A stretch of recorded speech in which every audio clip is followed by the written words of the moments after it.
share many thanks to Global Gaming Show and to Arena 44 for hosting us. My name is Dariia. I'm founder of Race Talks, which is AI first fundraising workspace with a mission to make venture capital investments data-driven and seamless and available to every entrepreneur who dares to innovate. I have 17 years background in investments and 3 billion in closed deals in traditional and innovative markets. So today we have as a guest Karn, who is more than 14 years in gaming industry, and I'm very excited to share the stage with you. It's a pleasure to be here. It's really amazing to see gaming events in Abu Dhabi and UAE and how the market is expanding here. So it's a pleasure, and thanks for inviting me here. Yes. So, Karn, let's start from very interesting question. I think that every single person might want to ask you where this passion come from. So, how did you start your gaming journey? Let me start with a small introduction about ourselves. I'm Karn Chakerverty. I'm a founder of Kult Games. So, we primarily started around 7.5 years back. At the time when I left China, and I saw how gaming was become really big, and I already had this passion of building games. Since childhood, we all have our Contras and all our cricket games and PC console games which we used to play.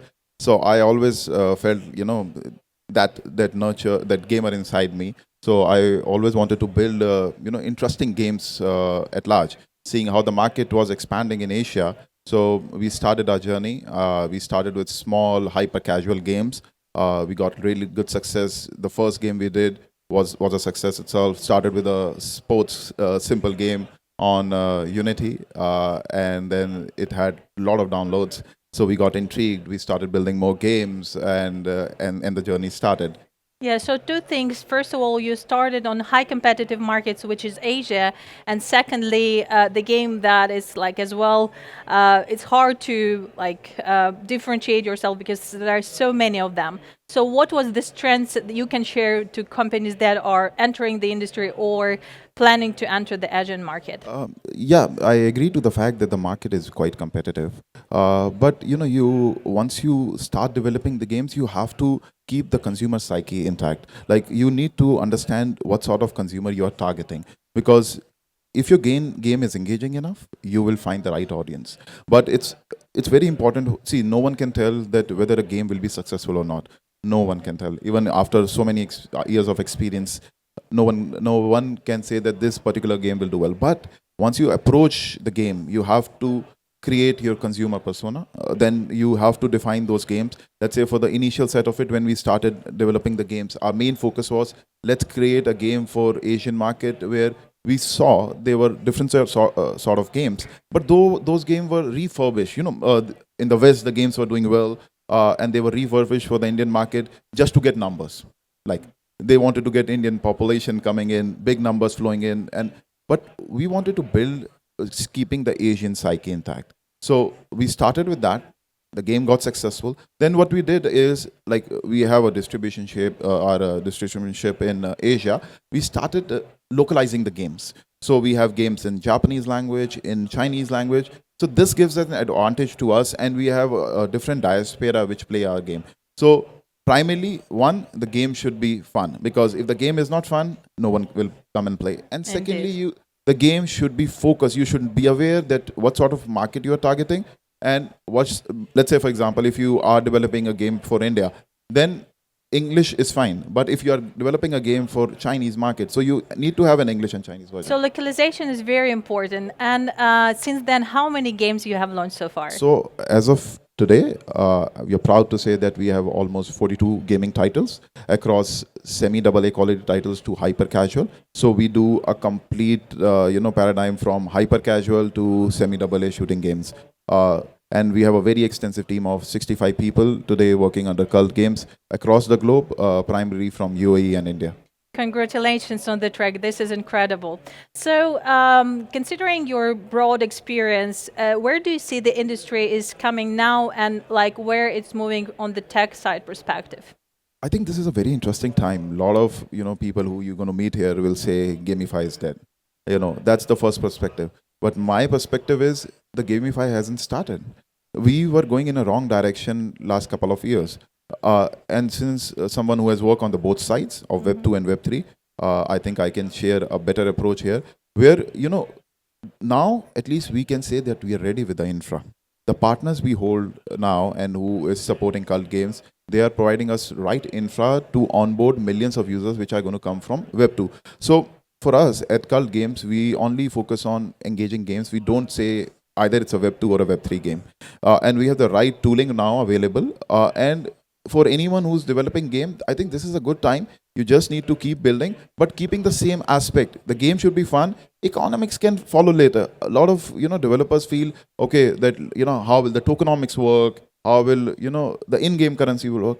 Let's build an amazing game first.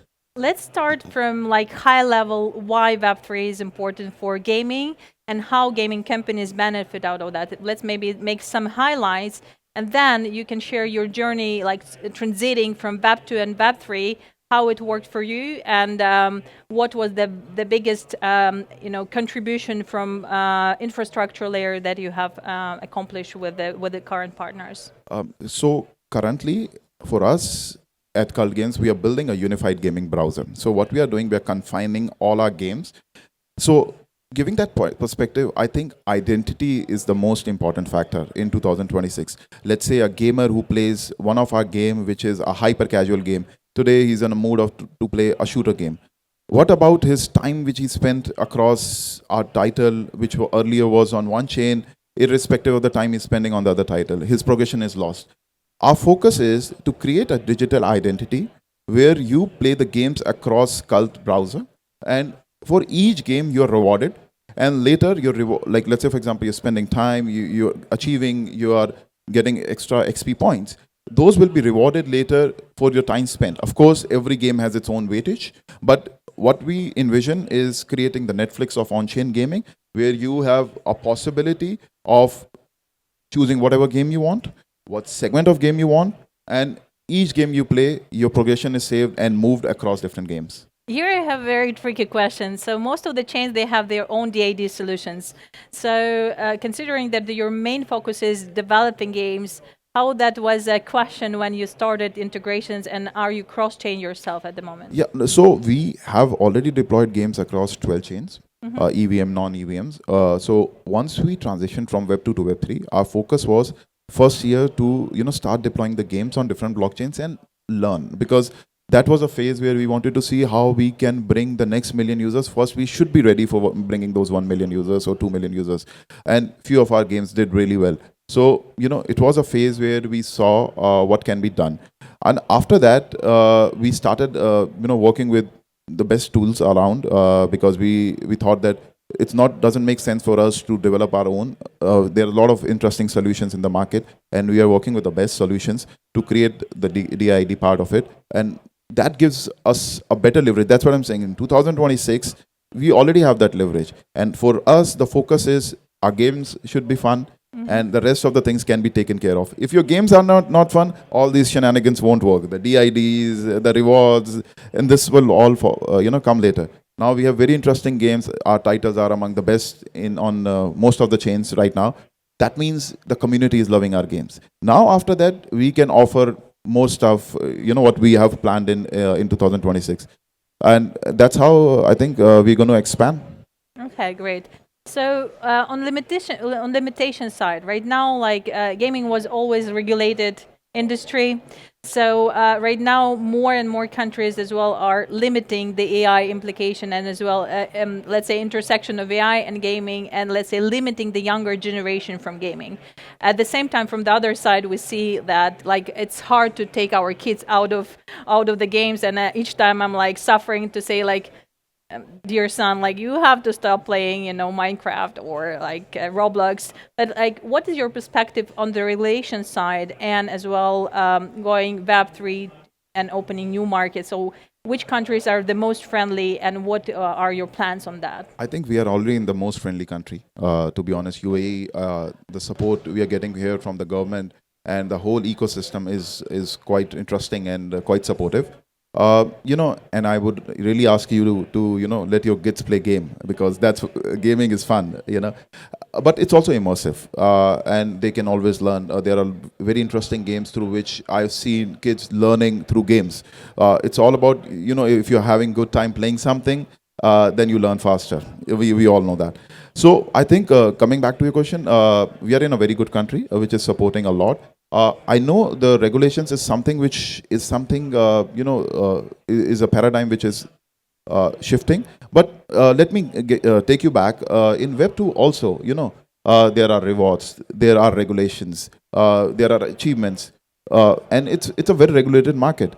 As soon as we just say blockchain, why this regulation stuff comes in play? Why don't we focus on somehow deregulating the creativity? Let's say, for example, if there is no much limitations on the reward and the incentives, I think we can have a lot of interesting stuff which, as gamers or game directors, we can do. As soon as the blockchain thing comes in, we start talking about the regulations, but no one talks about the regulation in Web 2. The achievements are already there, rewards are already there in Web 2. Incentivization happens there as well. It's the same aspect. I think the most important point is we should start bridging the gap between Web 2 and Web 3 and focus on gaming as a whole. And that will create a new paradigm, because at Cult we focus now, because Web 2 is getting stagnant. Like, anyone who's developing in Web 2 will understand games are not doing very well in Web 2 as well, taking years and years to develop high quality games. Investment is huge. Why don't capitalize on blockchain as an industry which is becoming, which still has a lot of scope? Like, I would say the Gamify 2.0 version is just starting. So, why don't capitalize on that and build your experiences here? And tools are available. The best part is infra is available now. And I think it's a time to expand for any, developer in Web 2 to come to Web 3. One another interesting question is like, what if right now you can talk directly to the government? So what would be your request? Like, what do you need as a support and as a representative of the industry? So as I mentioned, let's not stigmatize, let's not create a stigma across Web3. Let's treat Web3, Web2 on the same lines. Like, let's treat gaming in general. That's very important, because now if we want to bring millions of users from Web2, I'm just saying for the sake of understanding, for us at Cult, it's not, there's no difference. Then how will we bring if there is a stigma across? So I think my focus here would be, let gaming prosper in this industry. And I think UAE is giving a lot of support in general, like for gaming, the gaming hub, Abu Dhabi gaming hub is here. I think this is the best place to build. And with this, I think next 2026 is going to be really, really amazing for gaming overall. Yes, let's make it a little bit easy. I would like to bring a bit more passion to the stage. So, from these 42 games that you have in your portfolio, which one is really like drives you crazy, and like you yourself, like sometimes just going there, just open your app and like do something there inside? So there are two alpha games which it's still not in the market, but it's going to come next week. We are hosting a big event in Vietnam, and we're going to launch that game there. And that's a very interesting game. But as of today, we have a game called Warzone Warriors. That's on Somnia blockchain. Mm-hmm. It's the best game on Somnia. Community rated it as one of the best game. It's defined like, it's a 2D shooter contra game. So it brings a lot of nostalgia while playing that game, and it has shooting to it. So, I keep on playing that game a lot. And my developers, I keep on pushing them to, giving feedbacks, because I play that game daily, like daily 1 hour, I play that game, because I'm intrigued. But in Cult, we have a lot of interesting games which are coming out. There is a game called Robo Wars, which is a AA quality game. No one has seen that sort of a game where robots are fighting. We are going to launch that next week in Vietnam. So, there are a lot of interesting titles. That's interesting that in investment landscape, there was a time when biggest funds were incorporating in the region, establishing, but most of them already deployed a lot in gaming. So what do you see in investment perspective as well for yourself? Like, do you think that there is more opportunities there as, the market is kind of already fulfilled with lots of games in the market. So how to bring this interest and saying that you are the next big thing, and that you will change the market? See, it's all about numbers. As an investor, you will say that I'm sure if I tell you that Cult has 1.5 million on-chain users, won't you invest? You will, because if I can show you revenue, I can show you numbers, you will invest. So that's the case. So, it's always about a transition. Earlier, games, a lot of VCs invested in games at huge valuations. And they didn't do well. We understand, but I think that's the market. Like it's same in Web 2. Early transitions happened in 90s, and there were a lot of investments. Some did well, some didn't do well. But as I mentioned, like in next year, when Cult is going to bring millions of users to Web 3, then VCs will like to invest. So it's all about keep building, persisting, creating engaging games, and once you have users, I think money will flow.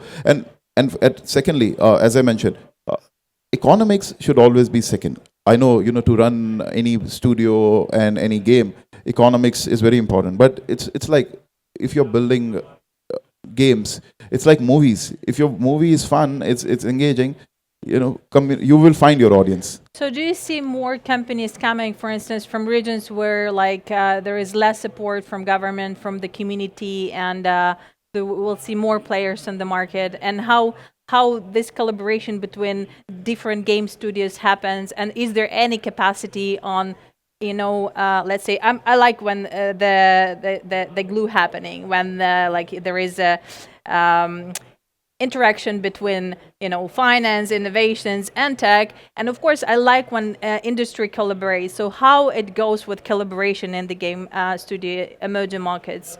Of course, everyone understands building a game is an expensive proposition.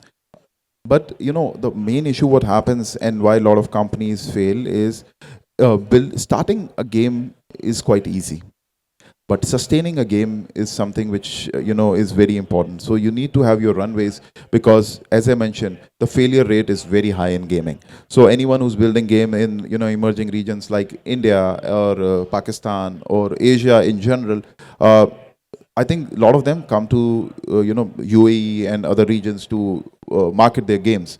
But my contention is today that if you can build a really good audience in your country itself, and of course, here I have to understand that as VC fundings in gaming has been low. So it's a chicken and egg situation, that how will you build more games if you don't have fund? You will not be able to. So push the paradigm after the initial start. But I think it's a time where things are evolving. And the best part is, in Web3 or in anywhere in general, if one game does well, the VC funding will flow. So it's all about one hit. Like I don't want to name, but like last cycle, there were a lot of hits happening, and then there was a lot of games happening in that particular segment. So it's all about if we at Cult are able to deliver one hit game, I think the funding will come to the space. No, because you are creating the marketplace, right, for games produced by Kult. But will it be any capacity for other studios to come and be part of this marketplace, be part of the ecosystem? Because at the end, we discussed that the market is quite fragmented. And as well in Web3, when you have industry like single chain, it's the same. So do you have any plans on uniting and building, the layer where there is a space for everyone? Not next year, because as I mentioned, we want to become the Netflix of on-chain gaming, and we have enough titles where we want to bring numbers through that. So our focus will be to deploy all our titles, and we are focusing on deploying 12 titles in next quarter, and we are launching our browser. So I think not next year. If we see a huge jump in the market, because we want to keep the quality to us, we want to analyze, as I mentioned, that we have the full scope from hyper casual to AA quality titles. So we want to focus on that.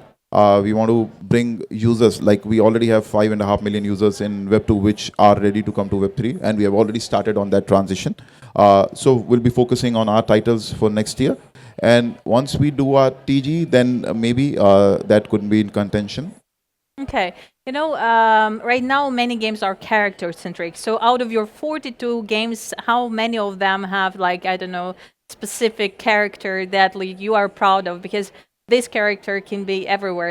I mean, it's part of the game. It's part of your life.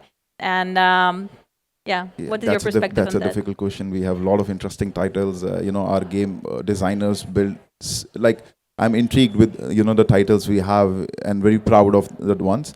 The Warzone, I told you, it's a very interesting title, and the character is so good. It's like uh, a guy who's shooting across different environment. I think that's a very very interesting character.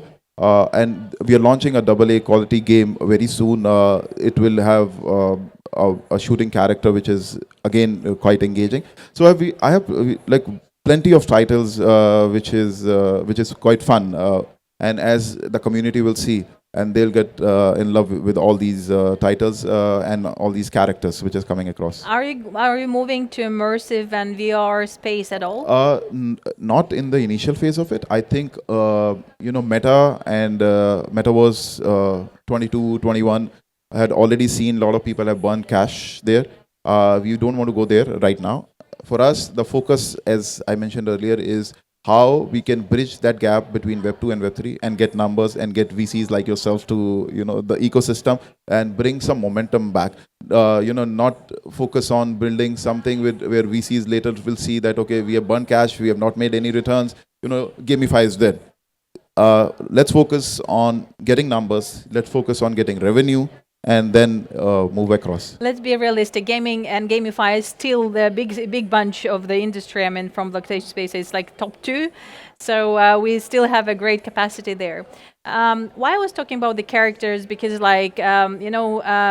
it's really hard to keep the retention in the game, right? So like there is a timing, and then like you play and then you become bored.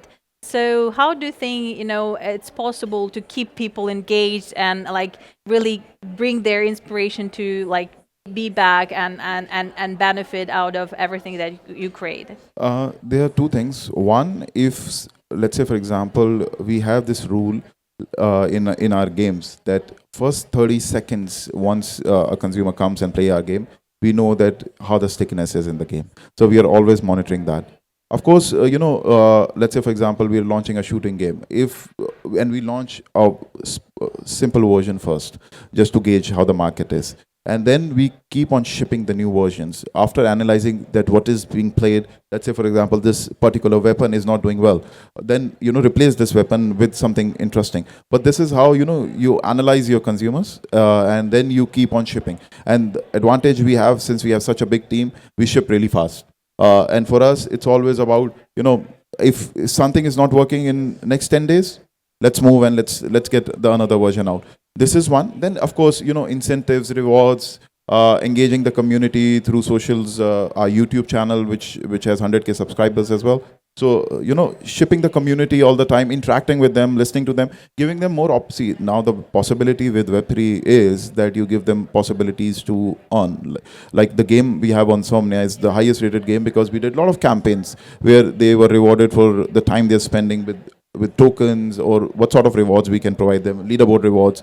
So this keeps the community intrigued. If you're offering them some sort of, value of their time, be it in entertainment, be in for the money, they will get intrigued and then keep shipping the game, because someone who's loving the game will come back for the game, and the tokens will follow, economics will follow. Other than tokens, do you have any other ownership, on chain right now for the games? Because like it's one of the biggest bottlenecks. I remember back to 15 years ago, I was playing one strategy great game and I loved it. Like I played 6 months, until like my team win. Then I just lost the interest because there is no other perspective in the game.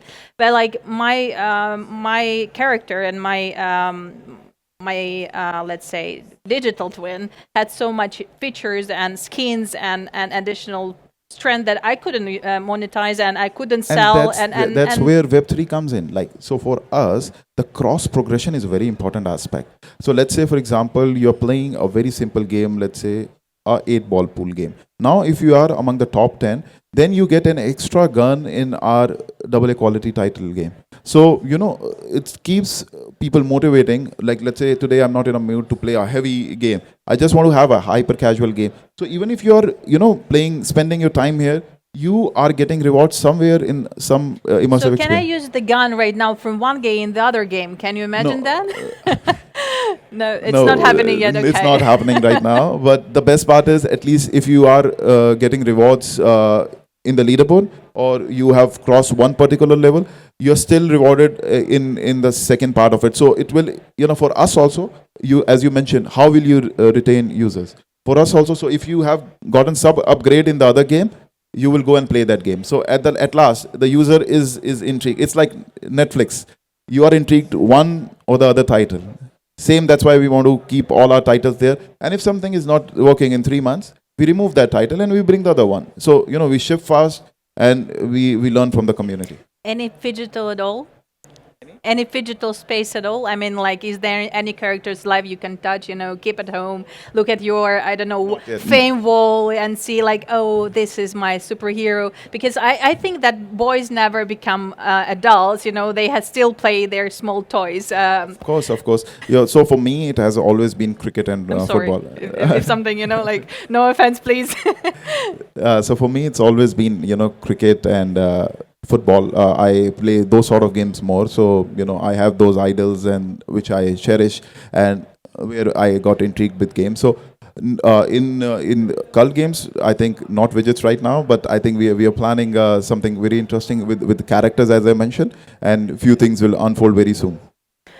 Like previous sessions, we had no question session at all because there were no opportunity to ask any question. But like, if anyone would like to ask a real builder here at this stage, well, you are more than welcome to do it. We have 10 minutes left, and I think we can cover a couple of questions from the audience. If you are ready, we can awake a bit. If not, I'll ask. Okay, please go ahead. Hello, everyone. So my question to you is, prediction markets are doing pretty well in the current scenario. If you can see Poly Market, if you can see Culture, they are actually making a lot of money out of it. Where do you see prediction platform booming in terms of gaming? Because that is a very different portfolio. Even Poly Market doesn't have like a sports platform. So do you see prediction platform actually booming in terms of gaming? I think this is a very interesting question. And today morning, I had a meeting with Somnia team and other, prediction marketplaces. So I think in-game predictions is the next alpha, because the appetite is becoming in the industry in Web3, and predictions within the game and within the range, or you can predict your gamers' value and through their experiences and achievements. I think that's an interesting space, which is something we are already doing with all our partners. And in Cult also, we will have our own prediction in quarter 2, where you will be able to predict on different games and their experiences. Also, this is one aspect. And then the other aspect is, let's say, for example, you're playing and you can always compete with your friends. So, tokens in that particular part, play versus play, multiplayer, we have that segment also. So, these two things is very interesting. And I think it will find its way in 2026. This is a very good question, I would like to say. So talking a bit data, let's just, what is your AI implication? Because I think like is it become faster to build a game, or is there any benefits, for gamify space right now with AI? I think AI has its part, but AI has been in the gaming industry from last so many years. Now people are just using it as a buzzword. We have been using AI NPCs and stuff since long. And we have that particular segment also, like the games which we are launching, we are experimenting where your AI agents can bring your companions. But to be honest, it's very it's very early to judge whether a gamer would like an AI to help him out. Gamer is playing a game for game. It's fun. Or if you want to make some coins and you don't want to spend your time in game, you just put your agentic AI that can farm a bit coins, so you can focus on something else. It can be a feature, but I don't see if we add too much stuff for Web2 gamers who have an habit of playing games. I think sometimes it impacts the overall ecosystem as well. So we need to be very careful where we are. Of course, we're going to experiment, because we are already launching few games where we have specialized AI agents which help you play the game, farm, and also give you an advantage, but we will not put it across all the games because we want to see what works, what doesn't stick, and see how it goes about. Okay, so if we have no questions, let's make overall like outcomes for the industry and what was the key highlights for 2025, and let's do a bit perspective for the next year. Where do you see the market will benefit in the next year's strategy? I think 2025 was consolidating for us because as I told you, we were on 12 chains. Now we are bringing all our games under one browser. So that has been quite impactful. And the most important part in 25 is that now we have the infra ready. That has been a very important issue in 2024, where infra was not ready for. Let's say, for example, 1 million users wants to play a game. Was the decentralized storages and stuff already? No. But I can say the partners we have, we are moving towards that direction. So I think that's very interesting. Secondly, as I mentioned, for us, it's all about your digital identity. How can you capitalize on that? That's very important. And we are creating a real use case for that through our browser and our one identity solution, where you can play infinite games through your one identity. And I think that will be optimizing that will be also a very, very important factor. And the third aspect is, as you mentioned, the AI, the prediction markets. I think this is one. And the last segment which we are also experimenting with is in-game advertising. So, and not dynamic for now, but static in-game. Let's say, for example, there is a Formula One game. The banners can, you can push once you have big set of number of users, and that can only be done when we have enough users. Then only, advertisers will come and experiment with your game. So these three segments are really interesting for us in 2026. That's very interesting. Okay, so if you we were supposed to cover a bit emerging markets, right? So for all emerging studios that are, let's say, on their early stage, because I've been, let's say, ambassador for early venture capital stage, like from pre-seed to round A, and most of them sometimes not even have ready product. Maybe you can share a bit your experience, how to make it and how to sustain yourself till then, so to make and deliver the best game in the world, or not in the world, but at least deliver. Deliver, yeah, true. I think now, if they want to do blockchain gaming or gaming in general, I think it's the same like other startups. You need to ship your product to, let's say, 5,000, 10,000 users and get their feedback. Say, let's say if you have built enough set of users, you can get funding. Like if I know a game already has 10,000 KYC users, won't you fund? Or even go to any good blockchain. If you show them that we have 10,000 KYC users, won't you fund that game? I think they will. It's just about don't have too much expectations. The problem is a gamer who builds a simple game says that I'm going to raise 2 million, 3 million just on the game because they have been, I would say, they've seen other gaming companies being privileged of raising such high amounts, so expectations are very high. My point is, if you can gather, initial set of audience to the game, bring engagement to the game, I think you will find your way. But it's very important to do that first. So our Kult Games at all is open as well for, let's say, emerging projects to come to you and co-build things. As I mentioned, for next year we are so aligned with our games already, and we want to launch them. So our focus will be, because we are expanding our horizons, so focusing on them for now. Maybe 2027, once we have launched our token, we will look into how we can work with other indie studios and small studios and help them because as you mentioned, what are the possibilities of aggregation in the process. So we can also look into that part where we can co-produce the games with small studios. Okay, great. So a couple of minutes left, and I think that it's great. I like really old school things as hashtags. So let's make a couple of hashtags for the game industry. And I definitely would love to, make a post with all comments to all organizers and the guests today who I have seen to share a bit more intelligent knowledge from you as the founder who made so many projects happen. And of course, fingers crossed for your next year goals.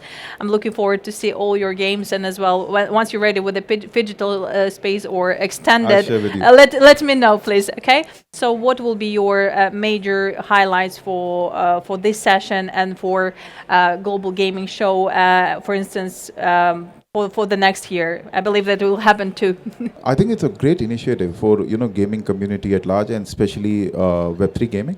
And Abu Dhabi as a region is very interesting. So I think kudos to organizing this event, and I hope they do a big event, and we at Kult do great events with them as well. We are thinking to do interesting stuff with the global gaming show, and really appreciate the effort these guys have put in. Yeah, thank you so much for having us today, and I believe today we'll have more interesting sessions to go, so you are welcome to meet our amazing guest today after the session, and till the next one. Cheers. Thank you everyone.